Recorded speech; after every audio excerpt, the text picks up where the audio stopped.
Today, the Department of Justice and State Department are announcing a historic $50 million reward for information leading to the arrest of Nicolas Maduro. Maduro uses foreign terrorist organizations like TDA Sinaloa and Cartel of the Suns to bring deadly drugs and violence into our country. He is one of the largest narco-traffickers in the world and a threat to our national security. Therefore, we've doubled his reward to $50 million. Under President Trump's leadership, Maduro will not escape justice, and he will be held accountable for his despicable crimes. What did you just see? A statement from the United States Attorney General where she puts a $50 million bounty on the head of a sitting president. And that's not normal, because Maduro is just another dictator the United States doesn't like. He has just been officially classified as the head of a terrorist organization. And do you know what that means? The Americans can now do things they've never done before. Things like sending warships straight to the Caribbean. And that's exactly what Trump did.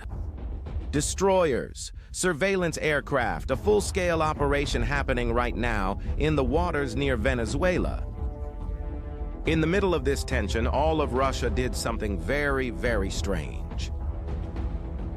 But let's start with what's happening right now. While you're watching this video, an American military fleet is patrolling the Caribbean Sea. We're not talking about a few Coast Guard boats. We're talking about Arleigh Burke-class destroyers, airborne warning and control system surveillance aircraft, Guardian drones, and littoral combat ships. This show of force hasn't been seen in the region for decades. The mobilization is part of the enhanced counter-narcotics operations of the United States Southern Command. The command center is located in Key West, Florida, where a unique organization called the Joint Interagency Task Force South coordinates personnel from all branches of the armed forces. Federal agencies, such as the Drug Enforcement Administration, which is the American Drug Enforcement Agency, and liaison officers from 22 partner nations. But here's the detail that changes everything. For the first time in history, drug cartels were officially classified as foreign terrorist organizations. This isn't just a name change, it's a legal revolution that allows the United States to do things they've never been able to do before. Before we explain what this means in practice, there's something you need to know. Last week, a Russian cargo plane spent 3 days in Brazil at the Brasilia Air Base. Then, it flew to Bolivia, where it turned off its transponder, the system that allows the aircraft to be tracked and its location identified. Shortly after, it reappeared in Caracas, Venezuela. In other words, the plane deliberately disappeared from the radar during part of the flight. The Brazilian government did not explain the reason for the visit, but the country's lawmakers questioned the entry without government authorization. Is that just a coincidence? Before I answer, I need to explain something to you. After all, what does it mean to turn cartels into terrorists? Well, for decades, groups like the Sinaloa Cartel were classified as transnational criminal organizations, meaning groups that operate in several countries, crossing international borders. This limited American actions to traditional law enforcement operations, investigations, seizures, arrests. But now, with the designation as a foreign terrorist organization, the rules of the game change completely. First, why does this allow for a full-scale financial war? The United States can now freeze all the assets of these groups in the global financial system. Any bank, company, or person that does business with them will face secondary sanctions. To give you an idea, this is the same treatment given to Al-Qaeda or the Islamic State. This tool is devastating because it isolates the groups economically from the international financial system. Second, This is the most radical point. It authorizes direct military action. Trump signed a secret directive allowing the Pentagon to prepare military operations against these groups, including on foreign soil without the host country's consent. For the first time, cartel members can be treated as enemy combatants, not criminals. It opens the door for precision drone strikes or special forces operations. Third, it dramatically expands the legal penalties. Anyone who provides any kind of material support to these groups can be prosecuted under anti-terrorism laws, with penalties much harsher than those for traditional drug crimes. Even paying extortion fees to operate in territory controlled by cartels can be interpreted as providing material support to terrorism.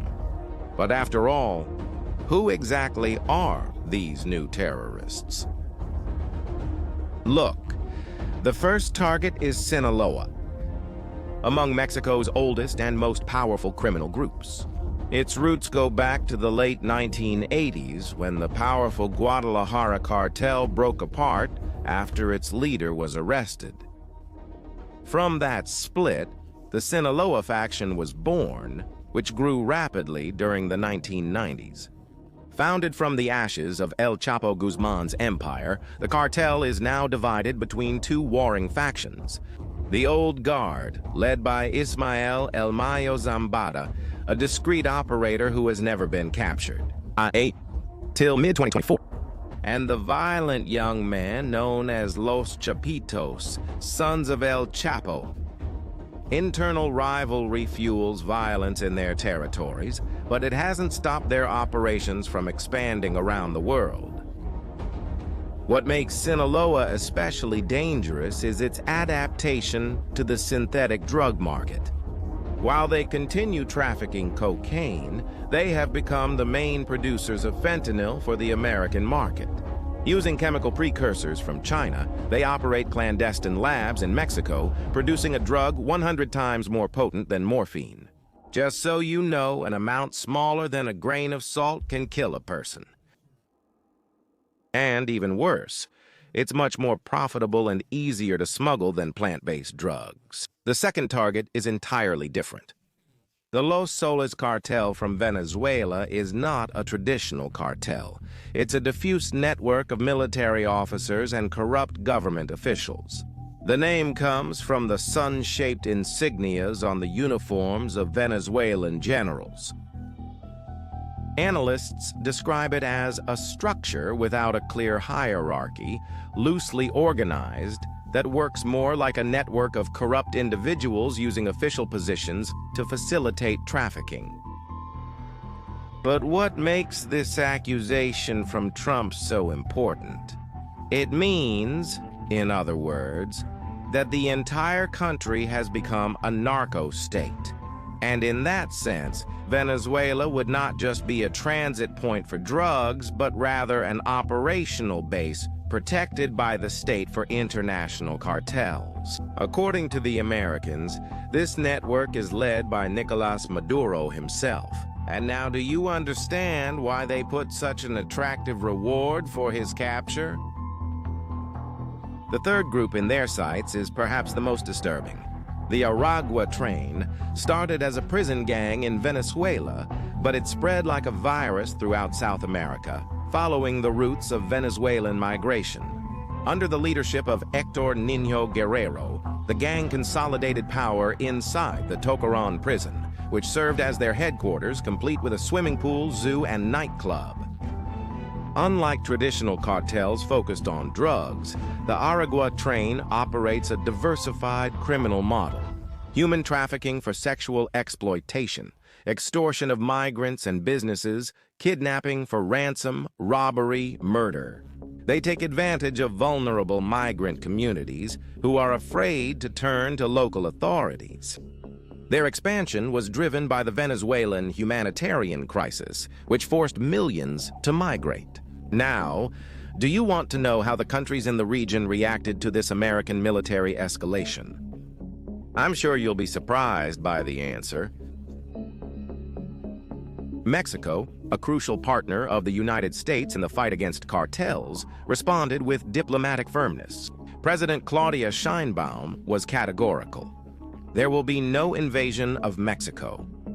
Although cooperation and collaboration exist, military intervention is absolutely out of the question. This stance is rooted in Mexican history and in the paramount importance of national sovereignty. But at the same time, to avoid greater pressure, the Mexican government made strategic concessions. In August, it extradited 26 cartel leaders to the United States, following a similar extradition of 29 figures in February. Mexican authorities framed this as sovereign decisions to prevent criminals from continuing to operate from Mexican prisons. Analysts have a different interpretation.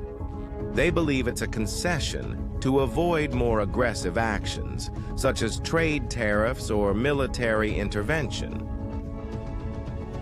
Venezuela, well, they took a stance of total confrontation. Maduro organized anti-imperialist marches and denounced the accusations as political fabrication to justify regime change. He categorically denies the existence of the Los Soles cartel and claims that the United States has not presented any tested evidence in court. The Venezuelan government described the actions as a ridiculous smokescreen and a crude political propaganda operation. Colombia, one of the United States' closest security allies, expressed concern.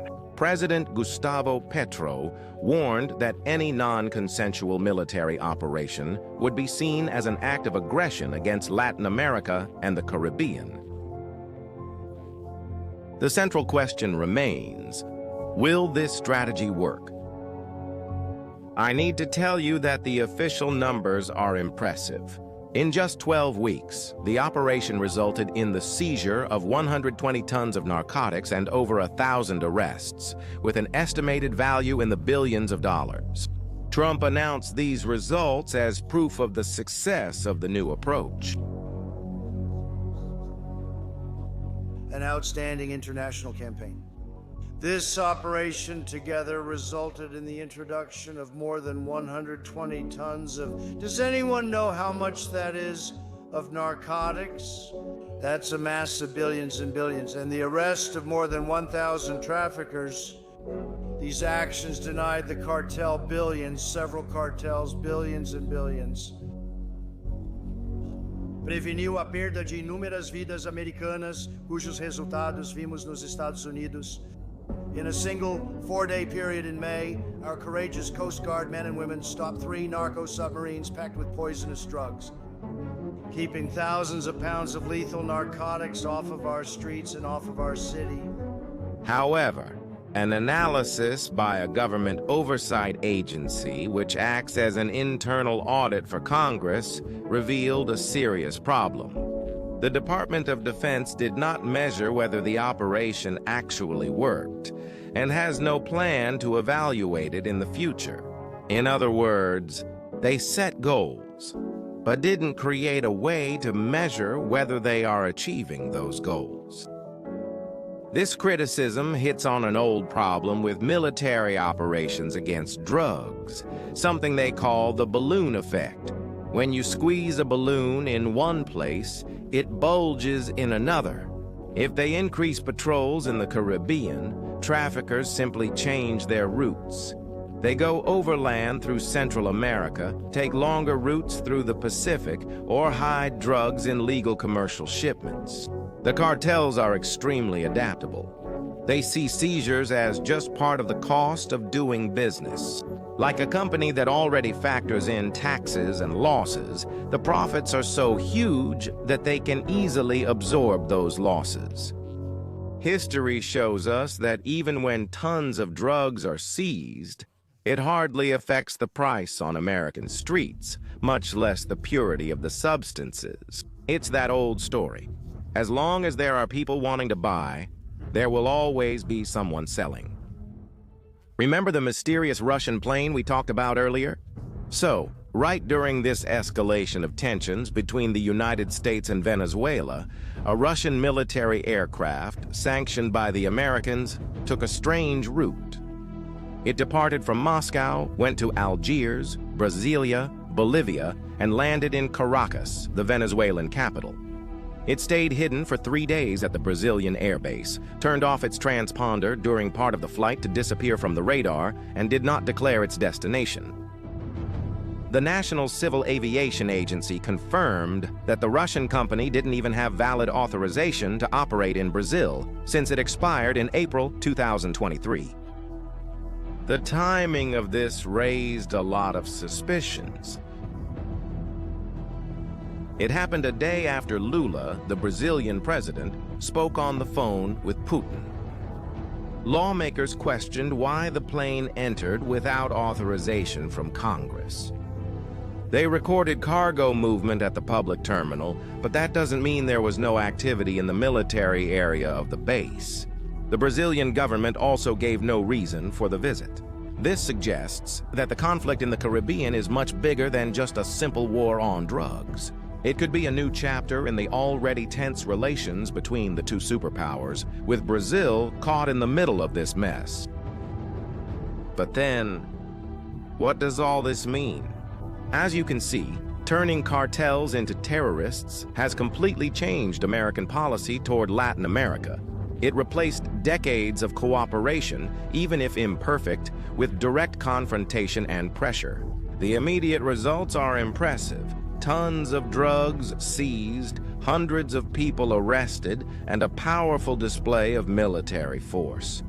The question that remains is whether this escalation brings the United States closer to victory, or will it just create new problems? What do you think? Do you believe this strategy can really put an end to the cartels? Leave your comment and share the video if you found it interesting.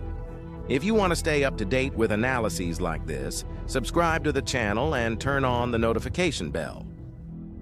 See you in the next video.